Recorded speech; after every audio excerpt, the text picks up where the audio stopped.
काल पन्हाळ्यावर माया ममतेला पुढे चालता. जय हंबीरराव, काल आम्ही देखील सुखावलो होतो. अहो, हे लेकरू आम्हाला येऊन असं बिलगलं ना. अनेक वर्षानंतर आमच्या पोराला असं कवटाळलं आम्ही. 32 मण सोन्याच्या सिंहासनावर बसताना देखील आम्हाला आनंद झाला होता. पण आपल्या पोटच्या पोराला असं कवटाळताना बापाला किती सुख होतं, किती आनंद होतो, त्याची तुलना कशी करायची हो?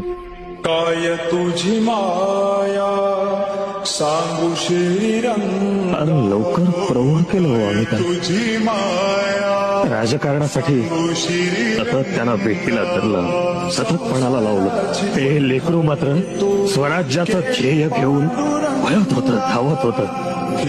पण त्यांच्या मागे मात्र बदनामीची राळ उडवली जात होती.